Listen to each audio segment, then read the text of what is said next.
están viendo dos aparatos urogenitales de hembra.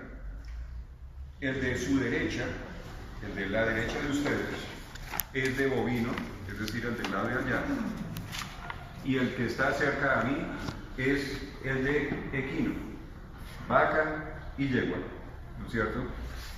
Ya notaremos con las otras especies, como la cabra y el porcino, cómo la forma del útero cambia. Aquí vemos fácilmente las partes del útero porque son especies grandes. Vamos a notar entonces, utilicen su dibujo en la guía, donde ven las partes básicas del útero. Lo primero que vamos a buscar en el aparato urogenital son puntos de referencia. Así de que sepan ustedes, hacia acá es la cabeza, ¿no es cierto? Todo esto hacia allá llegó a la cabeza del paciente. Y ustedes ven que allá es la parte más caudal donde está la vulva. Es el orificio o la parte terminal de ese aparato urogenital, la vulva. Bueno, entonces los puntos de referencia básicos en el tracto genital de la hembra es, primero, encontrar los ovarios. Así de que en la guía les escribí, divide este tema, como siempre hemos hecho en cada tema, dividirlo en secciones y estudiar cada una de ellas. La primera sección que deben estudiar es los ovarios. Son las gónadas de la hembra. En este tema sepan un término importante, homólogos. Homólogo, que se escribe con H, ¿no es cierto? Los homólogos significa que lo que hay en un sexo debe tener un equivalente en el sexo opuesto. Siendo así, los ovarios, su homólogo serán los testículos. Por endocrinología del tema que acabamos de evaluar de vísceras, saben que los ovarios y los testículos son de secreción mixta. Así se clasifican según su secreción. Los ovarios, la secreción interna, son las hormonas. Lo mismo en los testículos. La secreción interna son las hormonas. Para los ovarios, son las hormonas feminizantes y que preparan a la hembra para entrar al celo, ¿sí?, y ser receptiva al macho. Y después del ciclo ovárico que les puse en la primera página, después de la ovulación, la hembra entra a una etapa luteal donde se secreta otro tipo de hormonas, también van por la sangre y están hechas a base de progesterona. Entonces, en el macho, los homólogos también, hormonas androgenizantes que determinan los caracteres sexuales secundarios del macho. Así de que ellas también circulan por la sangre permanentemente. Entre ellas está la testosterona. Es la hormona por excelencia que en hembras y machos y en la mujer y el hombre, esa hormona, la testosterona, dependiendo de sus niveles, va a determinar el comportamiento sexual y reproductivo de ese macho. El equivalente en la hembra serán los estrógenos, pero no quiere decir que las hembras y la mujer no tengan testosterona, sí la tienen. Pero obviamente los niveles son distintos. Ahora, ¿qué quiere decir comportamiento sexual y reproductivo? Lo primero que quiero que vean antes de decirles eso es los ovarios, para que ustedes ya vayan fijando la vista en las estructuras de las que estamos hablando. Vemos cómo el útero de una hembra bovina presenta los cuernos en forma de ariete. Es como si yo semicerrara mi mano. Así son los cuernos de útero de una hembra bovina. Los cuernos de útero de una hembra equina son, por excelencia, así como están en el dibujo, dando la apariencia de una T mayúscula. Así de que son más rectos, mientras que los de una vaca tienden a cerrar un círculo, ¿no es cierto? Son distintos. Cuando veamos entonces úteros de hembras multíparas, multípara quiere decir que da varias crías por parto, ¿no es cierto? Eso es multípara. La mujer es unípara, generalmente. Pero hay multíparos. Aunque es sorprendente que ahora, cuando está uno en los centros comerciales, ya un coche no es de una sola plaza, un cochecito de llevar al baby, sino ya es de 2 o 3 plazas. Así de que un planeta tan sobrepoblado ya hace que incluso la mujer esté produciendo más de una cría por parto. Entonces ahora resulta que la mujer se nos está volviendo multípara. Y entre menos ingresos tenga, más multípara es. Vamos a notar entonces que el útero de una hembra porcina, que puede en un parto llegar hasta 18 crías por parto, lechones. ¿Un qué, profe? Un porcino, porcino. O en hembras caninas, que el promedio regular será de 3, 4, a veces hasta 12, hablando de un setter irlandés. Así de que en hembras multíparas van a notar que los cuernos del útero son muy largos y parecen yeyuno, son muy largos, flexuosos, parecen yeyuno. Notaremos en la cabra, que es igual que en la vaca, son rumiantes, cómo los cuernos simplemente tienden a formar un semicírculo. Y aquí vemos los ovarios. Aquí entonces este es el ovario derecho de este aparato urogenital. Noten cómo están siempre los ovarios en el extremo terminal de los cuernos. Y aquí, buscando el extremo terminal de ese cuerno izquierdo, buscaré al otro ovario de equivalente, que es este. Entonces, aquí, por tamaño, sabemos cuál de los dos ovarios estaba ciclando en esta hembra.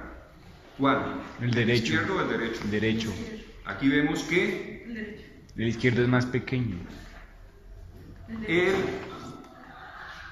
ovario es este? El izquierdo. Es un caso particular. ¿Por qué? Por eso, yo les dije al comienzo, esta es en su derecha, pero ahora estamos viendo ya la orientación de este paciente, topográfica de este paciente. Este es el cuerno derecho, este es el cuerno izquierdo. Este aparato urogenital les muestra que a veces cicla el ovario izquierdo. Lo normal, yo tengo calculado más o menos entre 6 o 7 de cada 10 ciclos ováricos en los rumiantes, cicla más el ovario derecho. Y la razón es muy sencilla, porque el lado izquierdo está ocupado por la panza, rumen o herbario. Aquí vemos una de las pocas excepciones en que en un rumiante ha ciclado el ovario del lado izquierdo, donde está la panza, rumen o herbario. Nos vamos a la yegua. Resulta que en la yegua, eso es lo que no me gusta de los modelos procesados y esas cosas, me gustan las piezas más frescas y reales, ¿no es cierto? Piezas reales. Aquí vemos los ovarios, este es el ovario izquierdo, y aquí vemos el ovario derecho. Ya se marchitaron, están muy secos. Les cuento algo para que se sorprendan, y es cierto. Los ovarios de una hembra equina, en su madurez sexual, los ovarios de esa hembra equina pueden tener el tamaño de una pelota de tenis. Así de que estoy hablando de tamaño de una pelota de tenis. Significa eso que ahí en la guía yo les escribí qué estructuras se palpan por vía rectal en hembras y en machos, dependiendo de la especie. Y vea qué curioso, muchos le temen a la palpación rectal de equinos, que es la más fácil, es la más sencilla. Resulta que en hembras equinas, cuando usted introduce la mano, si no hay preñez, basta con un pequeño recorrido, cuando el útero está en la región pélvica, y llegando a mitad de su antebrazo, bueno, dependiendo del antebrazo, ¿no es cierto? Hay antebrazos dependiendo de quién lo esté haciendo. Usted simplemente voltea la mano hacia arriba y va a encontrar dos estructuras pendulantes del tamaño de una manzana o de una pelota de tenis, son los ovarios. Qué fácil encontrarlos, muy fácil. En hembras bovinas ya es otra historia. Cuando se hace la palpación rectal, ya los ovarios ustedes ven que están ocultos bajo el extremo terminal del cuerno del útero. Y como esos cuernos van en forma de semicírculo, Eso significa que ese ovario está justo por acá. Cuando yo hago la palpación rectal, voy haciendo un recorrido perfecto por todo este tracto genital dentro del recto. Entonces tengo la mano dentro del recto, no la van a meter por la vagina o por la vulva, voy por el recto y voy haciendo un recorrido, voy palpando, de tal suerte que de repente siento cuando se abre en sus dos cuernos. Cogeré los cuernos de útero si está vacía, si no está empreñada, y los retraigo con mis dedos hasta que finalmente llegue al extremo del cuerno y encuentro el ovario. Tuve que hacer un trabajo un poco más dispendioso, ¿verdad? Mientras que en la yegua era solamente meter la mano, girarla hacia arriba y sentir cómo pendulan los dos ovarios gigantescos de ella. En la yegua los ovarios son redondos, parecen una pelota, mientras que en las demás especies los ovarios son alargados, son ovoidales, parecen una nuez, y su tamaño varía dependiendo de en qué estado de ciclo ovárico se encuentran. Les escribí que hay hembras que pueden entrar en éstasis o reposo ovárico, ¿no es cierto? No están ciclando. Así de que en esta situación son hembras improductivas. Bueno, ya sabemos diferenciar insofacto en cuanto a los ovarios y cuernos de útero, lo que es bovino y lo que es equino. Notemos que si yo sigo avanzando hacia la vulva, ya las estructuras son muy similares, no hay mucha diferencia.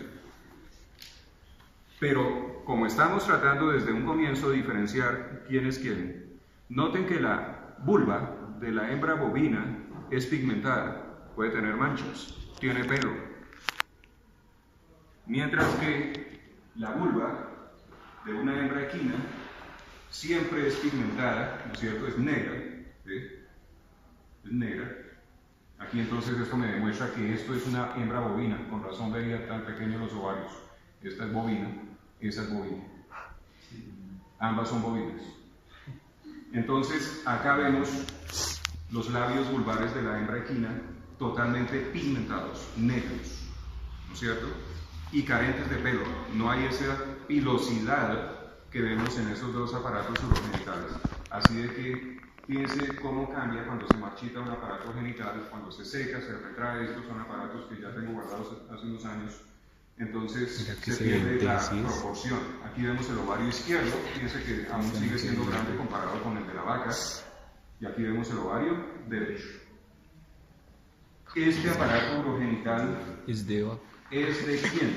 De equino. De equino.